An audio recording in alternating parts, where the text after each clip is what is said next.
Bien, hola, buena tarde compañeros. Bueno, en esta ocasión vamos a llevar a cabo nuestra sesión de esta semana que tiene que ver con el tema de la exégesis. Y bueno, ese tema de exégesis tiene que ver con el tema de la hermenéutica jurídica, el tema de la cuestión interpretativa. Híjole, no sé qué pasó aquí. El screen Scatify creo que se trabó, ¿no? El cronómetro que me marca se trabó.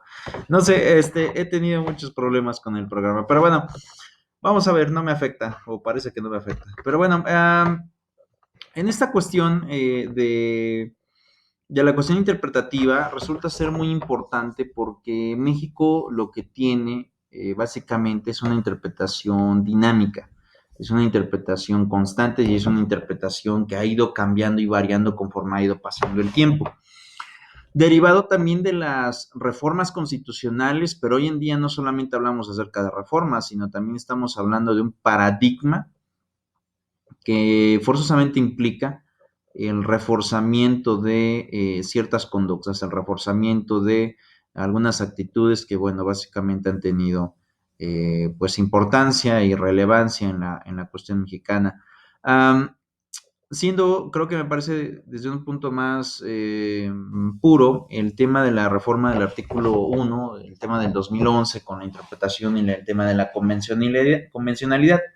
Hemos estado muy acostumbrados a llevar a cabo interpretaciones, sobre todo en el sistema constitucional, que son o resultan ser un poco más simplistas, pero también a la vez complejas, ¿no?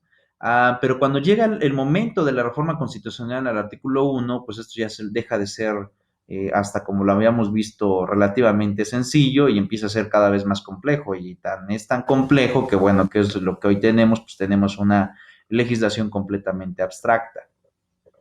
La abstracción implica también el tener ciertos métodos definitivos de cómo es que vamos a empezar a actuar en los diferentes planos de la vida jurídica. Pero bueno, antes de continuar, me gustaría que viéramos un video, lo vamos a fraccionar en dos partes, yo creo que en tres partes. Eh, es un video largo y a partir de allí empezaré a hacer algunas explicaciones y algunas anotaciones de cómo es que vamos a ir pasando esos fenómenos en la actualidad. Pero sobre todo, la interpretación jurídica hoy para un abogado es fundamental. Tú no puedes voltear a ver a nadie si no lleva a cabo interpretaciones. Normalmente lo que pasaba antes es que así tal cual como era la ley, era como se quería aplicar, es decir, a la literalidad. Pero hoy en día, bueno, no surge así. Hoy en día resulta ser diferente, hoy en día tiene otro objeto, tiene otro fenómeno y precisamente es lo que vamos a estar visualizando en este momento. Pero bueno, para una pausa y regresaré en un momento. Entonces comenzamos con el tema hermenéutica. Eh, para muchas personas, a los cibernautas que nos hacen el favor de acompañarnos y a las personas que están en las redes sociales, les sonará un término un poco raro, ¿no? Hermenéutica. ¿Qué se debería considerar como la hermenéutica? Así en términos llanos, podemos decir que es la disciplina de la interpretación.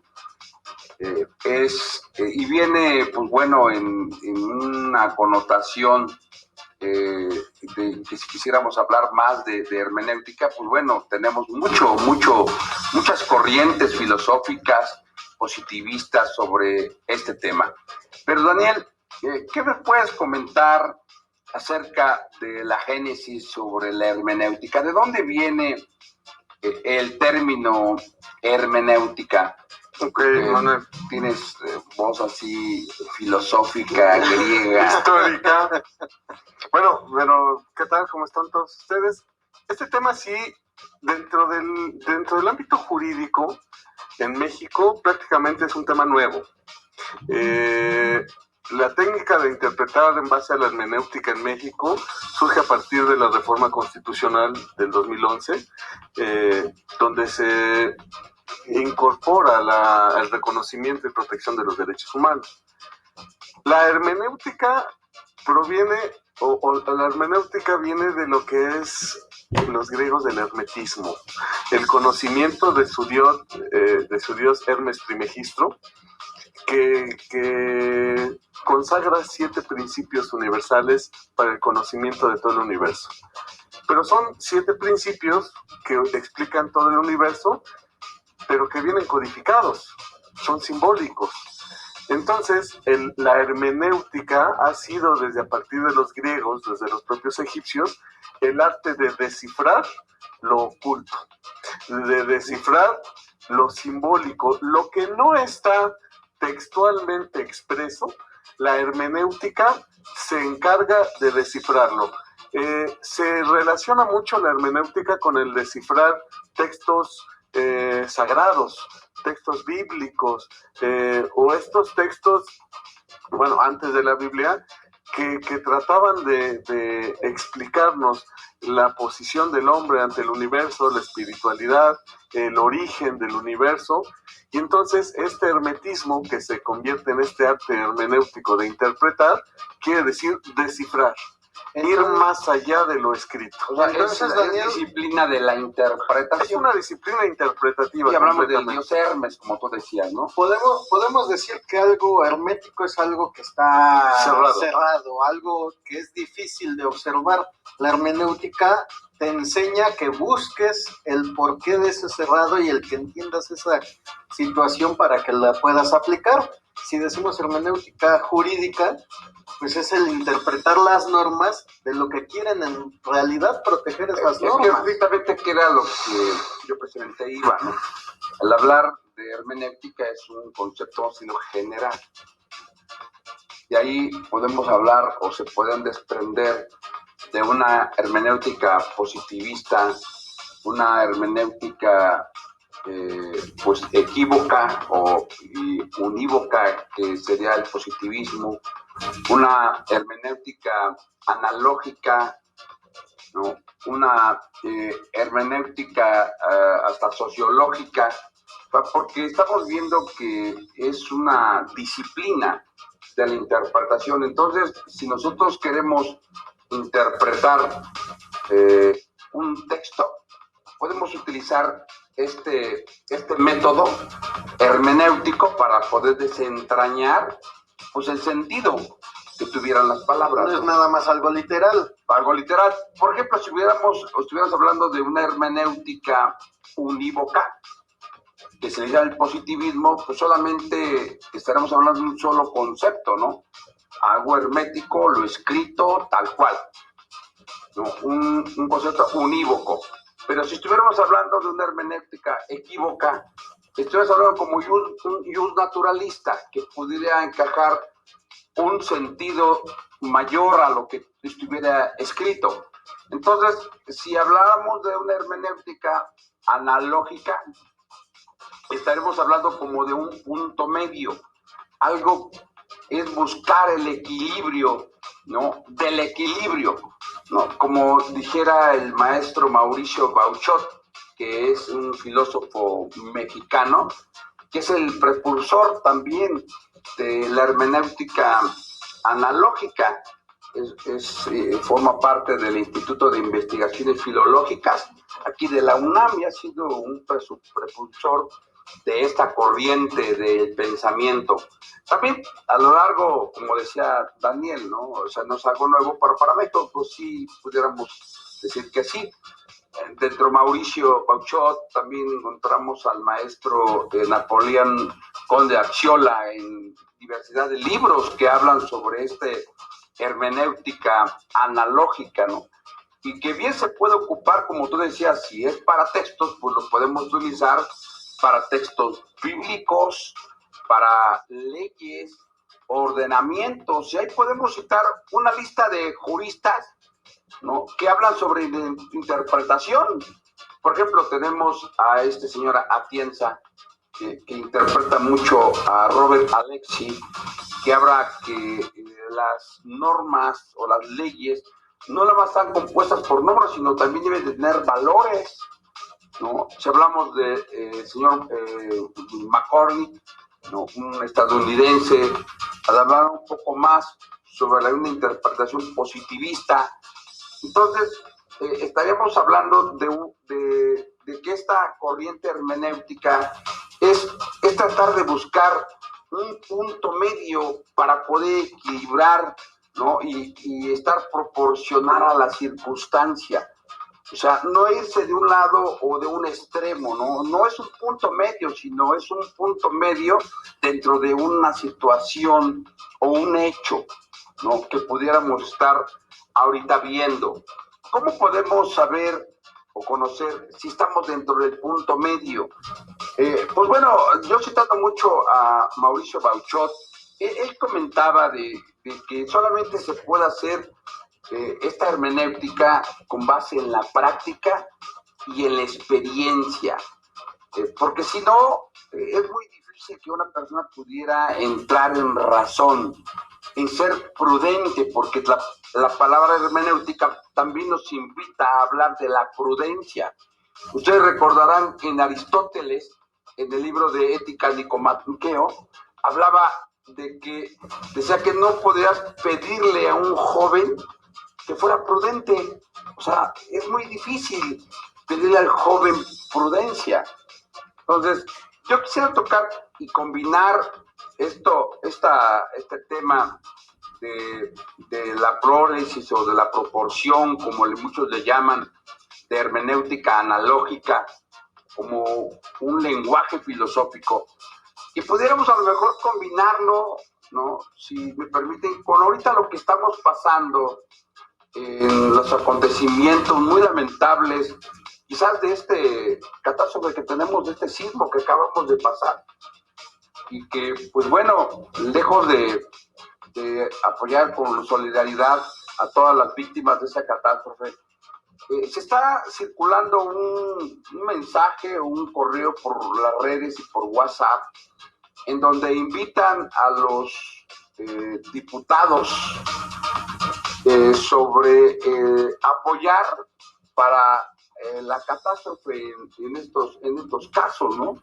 Entonces, podríamos ocupar la hermenéutica para saber si la soberanía radica en el pueblo, en el artículo 38 constitucional, pues podríamos decir, oye, pues el pueblo queremos que parte del presupuesto asignado, ¿no?, que se tiene para esas campañas que vamos a entrar el próximo año, ¿por qué no quitar una parte y destinarla, ¿no?, a esta parte de los damnificados, ¿no?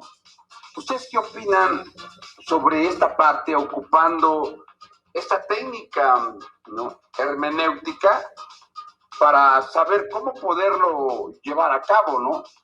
Porque el hablar de una hermenéutica sin darle un sentido útil, pues es como letra muerta, ¿no?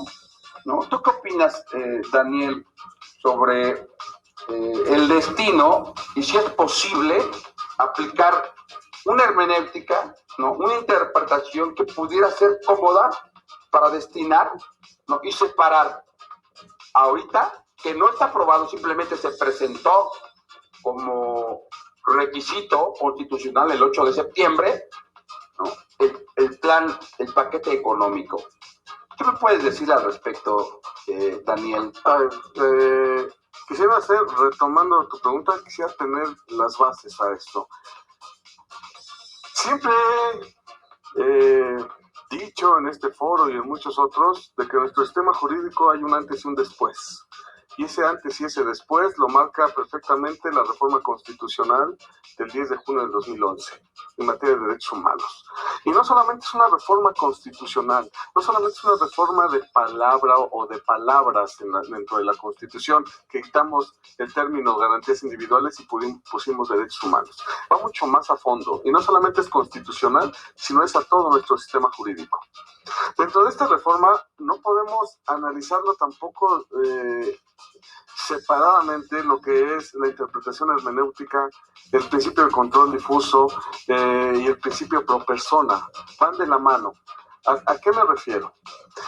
Comentabas, Manuel, que la hermenéutica tiene varias corrientes filosóficas que han tratado de interpretar. Estoy completamente de acuerdo, pero la hermenéutica, a diferencia de todos los demás técnicas o formas de interpretación, siempre va a querer ir más allá, hacia lo que es el propósito de la norma jurídica. ¿Qué está detrás de esa norma jurídica que muchas veces textualmente no lo dice. Porque una norma jurídica, recordemos, no es más que un texto, un enunciado que va a regular conductas humanas, ya bien otorgando derechos, imponiendo obligaciones o otorgando facultades, pero siempre una norma jurídica va a regular conductas. Pero ¿cuál es el propósito de regular esa conducta? Dentro de la corriente filosófica del positivismo, pues el derecho, su propósito es ordimental, crear orden. Y no me importa qué hay detrás de eso. Mientras la norma cumpla con un propósito de crear orden, la norma es eficiente, es eficaz y es una norma válida.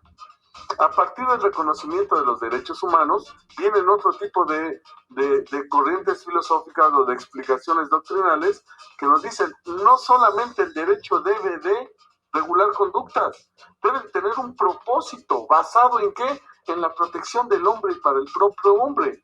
Una de estas corrientes es la de la teoría tridimensional del derecho de Miguel Reale, que dice que toda conducta que tenga que ser regulada por una norma debe de estar basada en un valor. ¿Y cuáles son estos valores? Son esos valores que ahora reconoce la Constitución como derechos humanos. Y si la norma no protege estos valores, es una norma que, aunque sea válida, no es legítima. Porque ahora lo que hay que ponderar es la legitimidad del derecho. Porque el derecho lo que debe buscar no solamente es orden, sino justicia. Ahora bien, ¿qué herramientas nos da la Constitución, además de poder tener el reconocimiento de estos derechos humanos, de estos valores jurídicos? Pues en primera nos dice, el reconocimiento de los derechos humanos no solamente está en la Constitución, sino además en los tratados internacionales, principio de convencionalidad. Además me dice, todas las autoridades en el ámbito de su competencia tienen la obligación de garantizarlos. Este principio de control difuso me está diciendo que toda la autoridad que tenga el Estado debe de ponderar y priorizar el respeto a los derechos humanos sobre cualquier norma secundaria.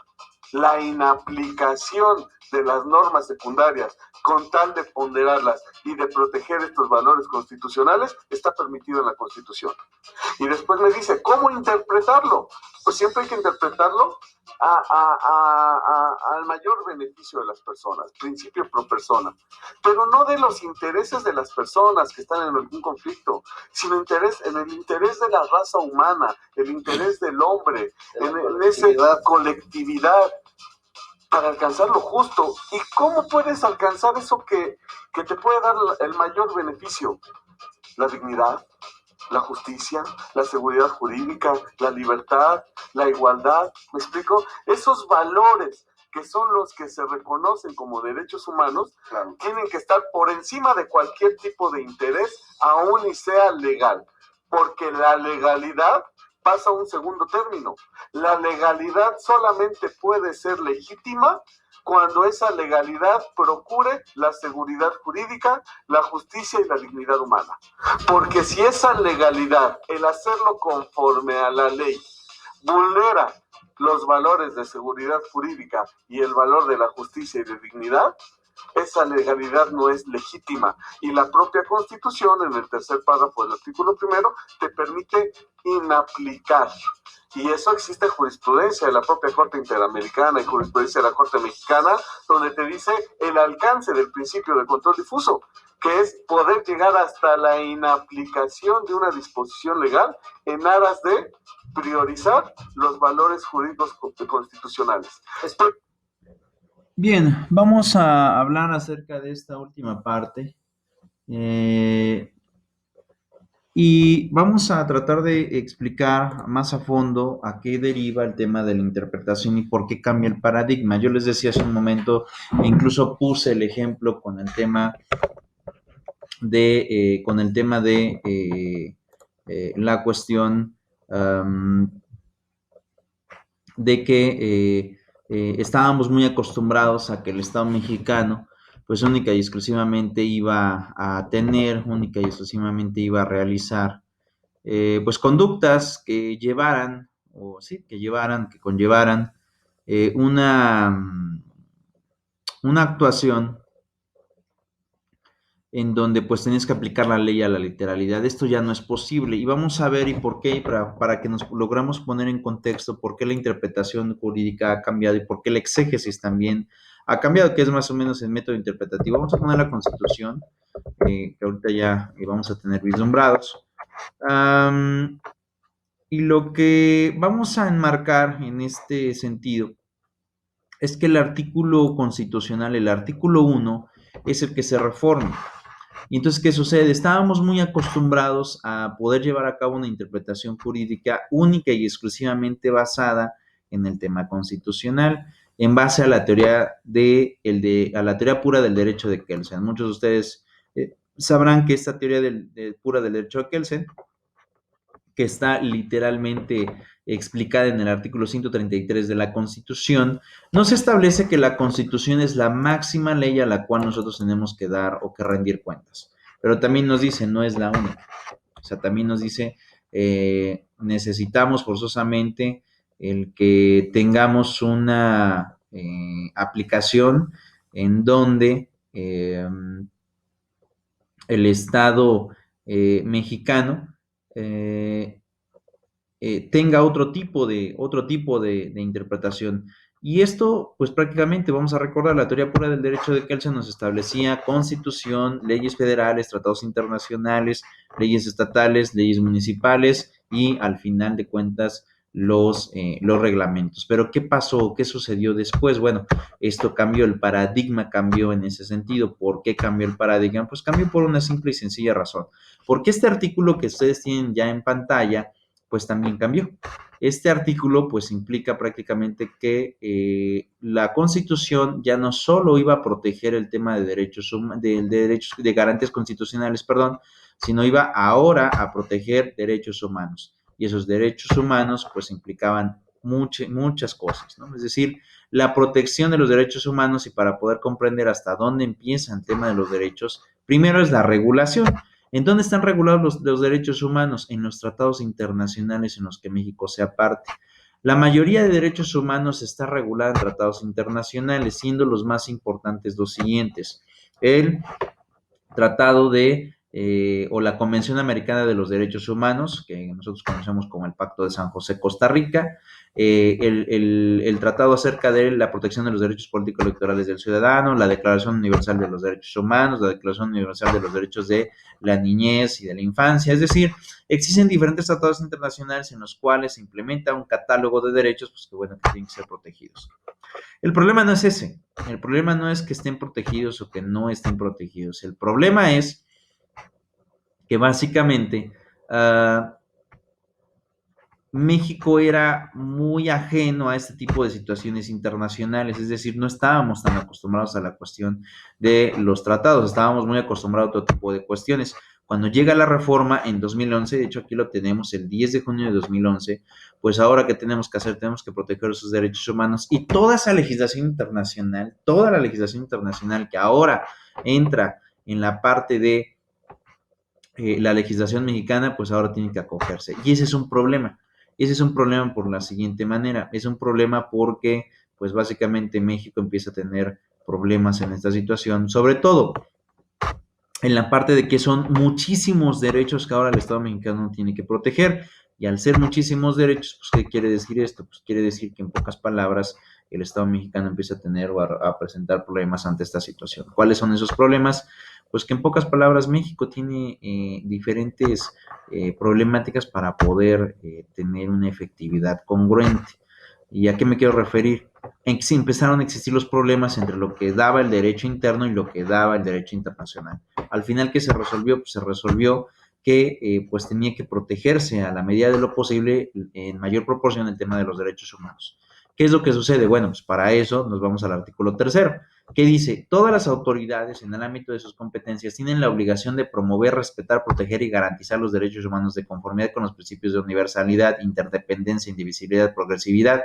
En consecuencia, el Estado mexicano deberá prevenir, investigar, sancionar y preparar las violaciones de los derechos humanos en términos que establezca la ley. Y el segundo dice, las normas relativas a los derechos humanos se interpretarán de conformidad con esa Constitución y con los tratados internacionales en materia, favoreciendo en todo tiempo a la protección más amplia del ciudadano.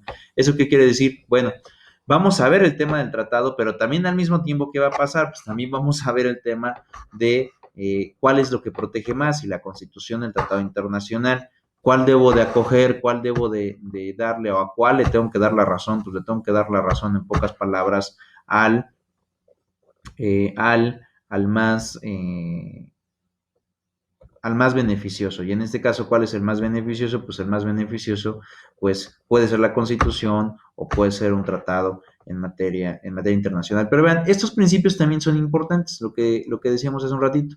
Universalidad, ¿por qué más amplia y la protección más amplia? Bueno, porque el principio de universalidad de los derechos humanos nos dice que ahora, ¿qué pasa? Aquí no hay literalmente ningún tipo de diferencia entre humanos, no importa color, raza, no importa absolutamente nada. Por lo tanto, con el simple hecho de que una persona sea humano, debe de ser protegido por parte de los derechos humanos. Y eso rompe un paradigma completamente diferente a lo que veníamos acostumbrados, lo que estábamos acostumbrados a hacer. Porque, pues antes sí teníamos estas divisiones de personas, ¿no? Dependiendo su oficio, dependiendo su estatus económico, etcétera. Ahora, ¿qué sucede? Ahora no, ahora literalmente, es más, ni siquiera tiene que ver con la nacionalidad. Hoy todos somos protegidos a través de los derechos humanos. Interdependencia e indivisibilidad. Los derechos humanos están completamente conectados, por lo tanto, ¿qué sucede? Si violas uno, por consecuencia violarás otro que de alguna manera tendrá alguna relación. Y el tema de la progresividad de los derechos humanos, este es un principio que funge de manera trascendental. ¿Por qué? ¿Por qué digo que funge de manera trascendental? Porque este sí nos dice que los derechos humanos única y exclusivamente pueden aumentar, nunca disminuir. Y en ese sentido, ¿qué va a pasar? Bueno, pues que los derechos humanos hoy en día implica a interpretar una norma ya en base al futuro y no en base al pasado, y eso es algo trascendental para la historia mexicana. ¿Por qué? Porque estábamos también muy acostumbrados. Bueno, es que hoy me funciona esto, pero si el Estado mexicano se percata que ya no le funciona, pues lo cambiamos y nos quitamos de problemas. ¿Qué es lo que sucede hoy en día? Hoy en día no sucede así. Hoy en día el paradigma cambia por completo. Hoy en día el paradigma pues tiene que ver con otro tipo de cuestiones y sobre todo se rompe básicamente el esquema del sistema mexicano. Ya no puedes aprobar una cosa y después pedir que ya no se cumpla, sino por el contrario, hoy tendrás que defender a la medida de lo posible que esa idea persista en las siguientes legislaciones porque el derecho humano ya ha sido protegido. Entonces, como podrán darse cuenta, esta interpretación prácticamente nos dice la interpretación de derechos humanos, la interpretación pues va prácticamente ampliándose, es decir, esta ampliación pues tiene que ver con que los derechos humanos pues bueno, ahora tratan de proteger a todos y también hay ciertas distinciones. Y las distinciones también hay prohibiciones y vean, queda prohibida toda discriminación motivada y esto tiene que ver con el tema de los derechos humanos, sobre todo para la protección en base al tema de dignidad humana. Pero bueno, antes de continuar con eso, seguiremos viendo el video y ahorita regresaremos en un momento. Esperemos que esto lo esté viendo el encargado del INE y los partidos políticos, porque ellos dicen que no hayan como... Es parte de esa voluntad, ¿no? Y luego fíjate que desde que salió la reforma de 2011, aquí empezamos a hablar sobre los derechos humanos. Hemos hablado también de que las contribuciones están encajados también derechos humanos, la igualdad en cuanto a la ley. Y ahorita tú hablabas sobre las normas, ¿no? Que estas normas deben también tener un fin, un propósito. Y como les decía Donald Dworkin, este filósofo norteamericano, ya hablaba que estas normas deben de tener, contiene valores, cuestiones éticas, cuestiones humanistas. Exacto. Y ya lo había dejado plasmado desde ya el 2013, que casi fue cuando terminó su vida por aquí, ¿no? Este filósofo Donald Dworkin, que ha dejado, ¿no? Un legado para nosotros, ¿no? Ya que el principio o el derecho tiene que ser evolutivo, ¿no? Debe de adaptarse a las necesidades de la sociedad. Entonces, yo quisiera darle un poquito de pauta porque quiero invitarlos igual al otro programa porque me gustaría mucho ver cómo podemos aplicar esto al acontecimiento que estamos pasando en estos momentos. ¿Qué me puedes decir, Ernesto, sobre esto? Si podemos nosotros hacer no desvío, porque eso no se puede, ¿no? Pero sí destinar una parte del presupuesto para el destino de estos catástrofes. Comentabas tú, Manuel, de que se presentó el presupuesto económico 2018, paquete económico 2018 en la Cámara de Diputados. Aquí hay una cuestión, aplicando esta cuestión de la hermenéutica, comentábamos con Daniel, se tiene que ver el por qué fue creado el sistema jurídico, cuál fue o qué es lo que debe de proteger este sistema jurídico. Y yo diría, ¿por qué somos el país como estamos conformados? Somos una república democrática y federal. Ok, al momento de decir república, es un gobierno republicano que instituimos nosotros como mexicanos. ¿Cuáles fueron las finalidades de hacer una república? Un gobierno que tenga austeridad económica. Y ese gobierno que tenga austeridad económica se impuso en contra de la monarquía, en contra de los derroches de dinero. Y en este paquete económico, como en todos los que hemos visto, sí, nuestro gobierno republicano gasta el 60% del presupuesto en gasto corriente, en sueldos de funcionarios, en gastos para la burocracia. Entonces, no estamos cumpliendo con lo que en realidad nosotros constituimos como Estado mexicano, que es una situación de hacer una república, algo que sea austero. Bien se puede recortar todos esos gastos, tanto del INE, tanto de los diputados, ya adiós dieta, señores diputados, porque oye, no es justo que ahorita que necesitamos el dinero para la sociedad, estos señores se lleven una dieta de 130,000 pesos mensuales. ¿Y para qué? Para gastos de celulares, para gastos de casetas y de sus lujos que se dan una sola persona. Entonces, ahí habría que hacer esa ponderación, esa cuestión de la interpretación hermenéutica en el paquete, y ojalá el señor Mir, ojalá los diputados entiendan qué es lo que estamos nosotros como Estado mexicano, hagan esta interpretación y cumplan lo que dice la ley, las finalidades de lo que está establecido en la forma de organización política que nosotros establecimos. Austeridad en la forma de gobierno y destínale presupuesto para realzar de nuevo las poblaciones, destínale presupuesto a Oaxaca, destínale presupuesto a Chiapas, a la Ciudad de México, a Puebla, Morelos, todo ello. Hablabas hace ratito de la hermenéutica analógica. La analogía no es otra cosa que la comparación, ¿sale? Viene precisamente ese valor de la igualdad. Para poder saber en qué somos iguales y en qué somos diferentes, hay que comparar. Yo no puedo saber que algo es pequeño si no lo comparo con algo que sea más grande. Yo no puedo saber que algo es bello si no existe lo feo. Existe esa comparación. En este caso, ¿qué estamos comparando? ¿Qué podemos comparar para poder dar esa prioridad y ponderación? Primera, ¿qué estamos viviendo en el país actualmente ante estos desastres naturales? Estamos viviendo desolación, está en peligro la vida de las personas, su integridad, su dignidad, la vida. Pero esa vida digna, justa, esa falta de seguridad y de poder ellos a tener un plan de vida. Por un lado, el presupuesto, ¿para qué puede servir? Y por otro lado, ¿para qué puede servir y para qué puede proteger? El dinero que tienen destinado los partidos políticos sirve para propaganda, para crear imagen, para ganar posiciones y curules, y que si un partido político se atreve a decir que aún en contra de la legalidad va a donar a un fideicomiso parte de ese dinero para proteger la vida y la integridad de las personas o tratar de contribuir a esa protección porque no se va a resolver, claro que puede ser un acto ilegal porque va en contra de una disposición legal, pero eso va en contra de lo justo, de lo éticamente correcto. Cuando tú irrumpes una ley, pueden pasar dos cosas: que causes un daño o que causes un beneficio.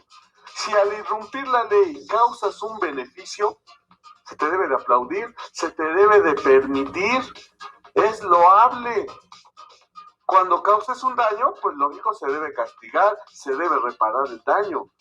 Pero precisamente yo hablaba que este sistema nuevo, basado en los derechos humanos y en base a esa interpretación hermenéutica analógica de comparar qué es lo que más nos hace falta, la ilegalidad al final del día nos va a llegar a un acto ético y justo. Y ante esa situación, la propia Constitución lo permite perfectamente. Entonces, sí estaríamos hablando, o es válido hablar de esa prudencia, porque ya hemos aprendido con la experiencia y la práctica que hemos podido salir cuando haya una buena intención.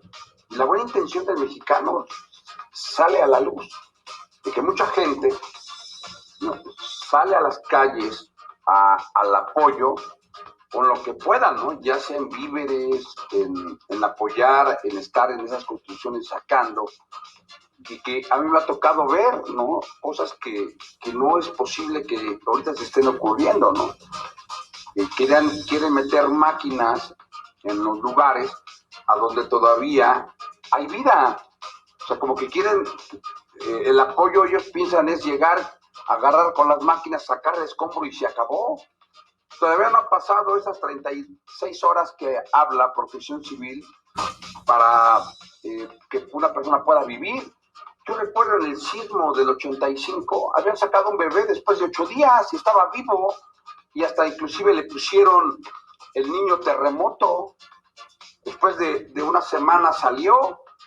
Ahorita me está diciendo en la primaria que ya quieran sacar todo, y yo no sé si todavía ya hicieron el recuento de esos niños, ¿no? Si ya contaron, y si falta uno tendrían que parar las máquinas, porque ya quieren meter cosas para ya deshacerse, ¿no? Como antes, ¿no? Era más fácil, pues, derrumbarlo y hicieron, ¿qué hicieron, no? En lugar de hacer otra nueva estructura, pusieron parques. Ahora sí, parques en ese lugar, en lugar de reubicar. ¿En dónde pasó esa parte de la prudencia de decir, oye, pues ya no vas a construir edificios de 3 plantas? Vimos aquí en la Portales, cerca de estas instalaciones, en donde hay todo urbanizado, ya de edificios de más 4 o 5 plantas, ¿no? Y supuestamente la delegación paraba obras. Digo, yo creo que tenía que haberla parado obras después del 3er piso, pero como estaban predios que tenían nivel 7, 8, ahí están. Hay edificios que estaban nuevos que también se vinieron abajo. Entonces, ¿qué pasó? O sea, no es tanto, sí, claro, el sismo, el tiempo, todo, pero yo creo que también no se respetaron también las normas, ¿no? Aquí es un claro ejemplo, Manuel, de la imprudencia. Que la legalidad no siempre va a estar acorde a lo correcto o a lo ético. Y que no solamente existen los canales de legalidad para poder tener eso justo. Yo invitaba en redes que me decían, abogado, ¿qué podemos hacer? ¿Qué queja podemos poner en contra de estas maquinarias que quieren llegar? Discúlpeme, pero canales jurídicos, yo no sé. No creo. Y mira, yo la no gente ahorita está agarrando y dice que no dejen a la gente a los operadores de la Marina, o también operadores y de la Marina y del Ejército y policías, que tomen las riendas de esto. Dice, tiene que ser el pueblo, ¿no?, que se oponga a este tipo de cosas. Por encima de la legalidad, la resistencia civil pacífica, por encima de la legalidad, que el conocimiento público, por encima de la legalidad, la presión política y la presión social, por encima de la legalidad, el involucrar organismos internacionales que a nuestro país tanto le preocupa, quedar bien y hace las cosas con la paz. Se podría interponer un amparo, ¿no? Para decir, ¿sabes que yo no quiero que me derrumben la resuelvan ya, construyeron otros 5 edificios, Manuel. No te va a servir ningún medio ahorita te puede servir, porque nuestro sistema, nuestro juicio de amparo sigue siendo un juicio legaloide que no está diseñado para la protección tan fácil de vacaciones, tan fácil y sencillo. Estos días fueron inhábiles porque no hay juzgados. No vas a poder ir a quejarte en un juzgado, y es ahí cuando hay que hacer la interpretación hermenéutica, la finalidad del derecho, el que el ser humano tenga una vida digna, que tenga posibilidades, y eso no te lo va a dar una legalidad, eso no te lo va a dar un procedimiento, eso se tiene que luchar y eso se tiene que ir trascendiendo y se tiene que ir exigiendo. ¿Y aquí, cómo llegamos a estas conclusiones? Interpretación hermenéutica. No hay Yo, otra. yo a mis alumnos de repente les pongo el ejemplo. ¿Se acuerdan de la caricatura de los Thundercats? Cuando salía el líder de ellos, Leono, con su espada del augurio, y decía, déjame ver más allá de lo evidente, ¿no? Y entonces le abría el panorama. La interpretación hermenéutica es ver más allá de lo evidente, ver más allá de un texto, de una gramática, ver más allá de la propia intención del legislador. Ver si verdaderamente esa norma tiene un propósito válido, un propósito justo. Y si esa norma va en contra de esta legitimidad, es una norma que es inconstitucional. Nos metieron en esta dinámica de los derechos humanos, ahora hay que aguantarse. Es el deber ser del derecho. Entonces, pues primero nos meten en esta dinámica por la presión internacional de la Corte Interamericana, porque va el Estado y firma lo que no sabe ni qué está firmando, porque nunca se imaginó la trascendencia de los juicios en la Corte Interamericana, y ahora se quieren desdecir, ¿no? Y estamos viendo que los legisladores, el presidente y la propia Suprema Corte de Justicia está haciendo hasta lo imposible por poner un freno a este nuevo sistema jurídico.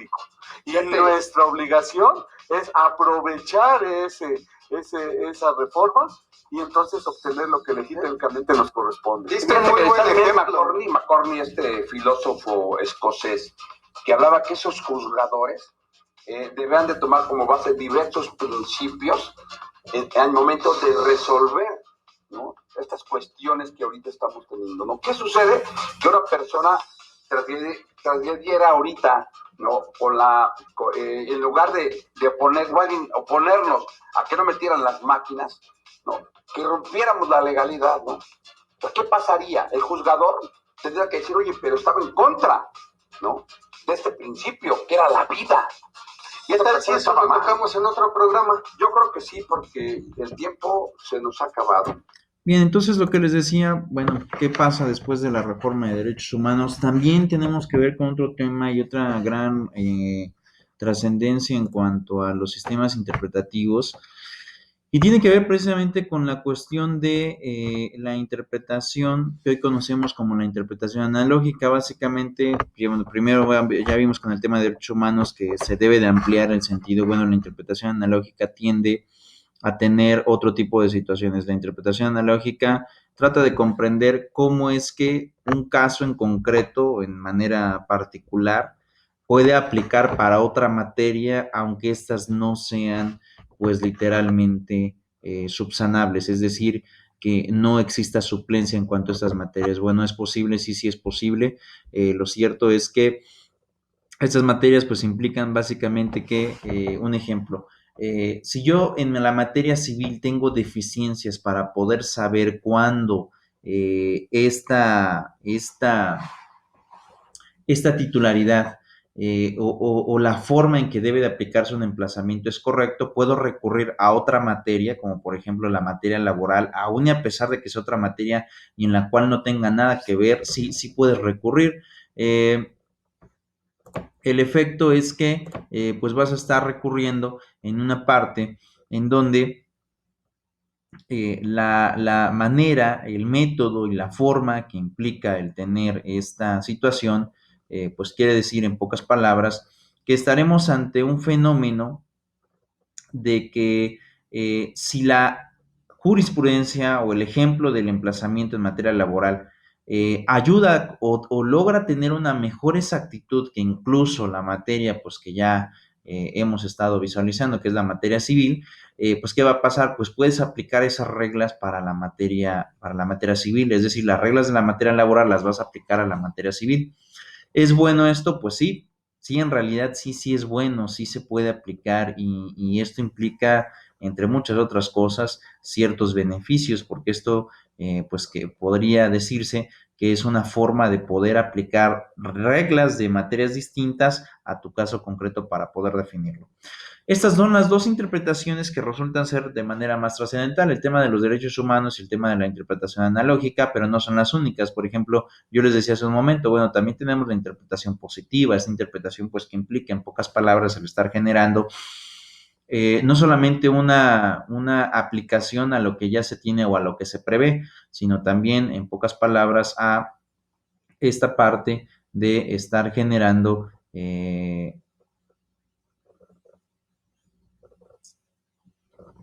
por así llamarlo, explicaciones en donde pues tenemos un fenómeno importante de poder aplicar con mayor exactitud la norma jurídica, pero a la literalidad. Entonces, vean, derechos humanos, analógica, ahora el positivismo, y bueno, de ahí tendríamos que irnos también y saltar a otra, por ejemplo, la interpretación teológica que tiene que ver sobre todo con el tema de ir al origen de las cosas, ir al origen de las situaciones para poder determinarlas. Pero bueno, hasta aquí dejaré la clase del día de hoy, nos estaremos viendo la próxima semana. Por mi parte es todo, hasta luego.